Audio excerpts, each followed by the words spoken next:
ছাত্ৰ-ছাত্ৰীসকল তোমালোকৰ পুনৰাবৃত্তি পৰীক্ষা 19 জানুৱাৰীত অনুষ্ঠিত হ'ব। সো সেইবাবে মই কেইটামান কুৱেশ্যন লৈ আহিছো। এই কুৱেশ্যন কেইটা সকলো ছাত্ৰ-ছাত্ৰীৰ বাবে পুনৰাবৃত্তিত কমন হিচাপে চাব পাৰা। এনেকুৱা প্ৰশ্ন আগে পিছে অহা দেখা গৈছে আৰু অহাৰ চান্স আছে। ঠিক আছে, তোমালোকে লাষ্টলৈকে চাবা। ছাত্ৰ-ছাত্ৰীসকল ইয়াৰ উপৰি তোমালোক ক্লাছ 8 আৰু 9 ৰ কাৰণে এখন ইবুক আৰু ক্লাছ 6 7 ৰ কাৰণে কিছু PDF প্ৰস্তুত কৰা হৈছে। যিসকল ছাত্ৰ-ছাত্ৰীয়ে ল'ব বিচাৰে ল'ব পাৰে, য'ত কুৱেশ্যন এনচাৰ বিলাক তোমালোকে পাবা। ইম্পৰ্টেণ্ট কুৱেশ্যন এনচাৰ মাত্ৰ 35 টকা ক্লাছ 8 আৰু 9 ৰ ইবুকখনৰ বাবে, আৰু ক্লাছ 6 আৰু 7 PDF ৰ কাৰণে মাত্ৰ 25 টকা। সোনকালে লৈ কেনে পঢ়িবলৈ ষ্টাৰ্ট কৰা, আৰু লগতে তোমালোকৰ পাঠ্যপুথিখিনি ভালদৰে চাবা। ঠিক আছে, এতিয়া আমি প্ৰশ্নকেইটা লৈ আহিছো। 1 নম্বৰ প্ৰশ্নটো আছে, অসমে কেতিয়া পূৰ্ণ ৰাজ্য মৰ্যাদা লাভ কৰিছিল?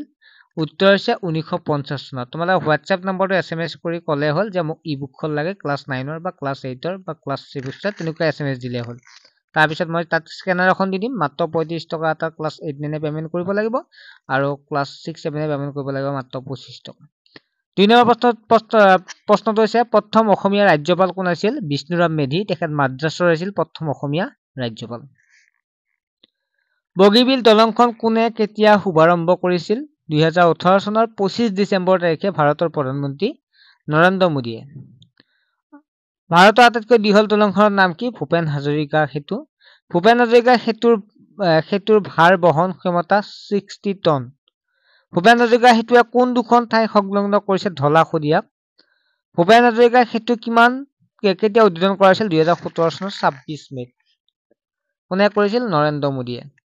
কেতিয়া মাজুলী মহকুমা পূৰ্ণাংগ জিলাৰূপে গঠন হয়? 2016 চনৰ 8 ছেপ্টেম্বৰত। অসমৰ সাক্ষৰতা হাৰ কিমান? 62.19%। অসমৰ কোনখন জিলাত জনসংখ্যা বেছি? নগাঁও জিলাত।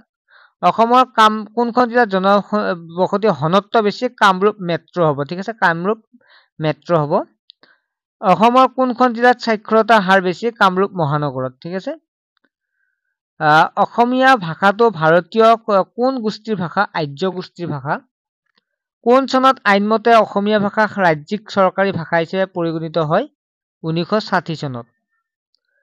সংস্কৃতৰ পৰা অনুবাদ কৰা প্ৰথম অসমীয়া নাটকখনৰ নাম কি? শকুন্তলা। অনুবাদ কৰিছিল লম্বোদৰ বৰাই। বিহগী কবি কাক আখ্যা দিয়া হয়? ৰঘুনাথ চৌধুৰীক।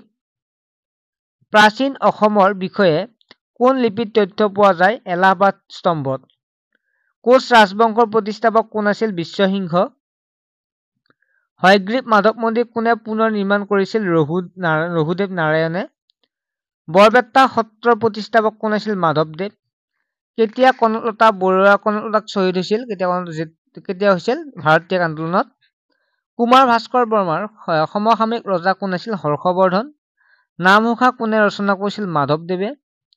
অসমৰ ক্ষুদ্ৰতম ৰাষ্ট্ৰীয় উদ্যানখনৰ নাম কি? ওৰাং ৰাষ্ট্ৰীয় উদ্যান। ভাৰতৰ প্ৰথম বাতৰি কাকতখনৰ নাম কি? Bengal গ্ৰেজেট।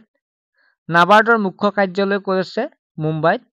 History of the Assam rifles গ্ৰন্থখনৰ লেখক কোন? L.W. শ্বেক্সপিয়েৰ।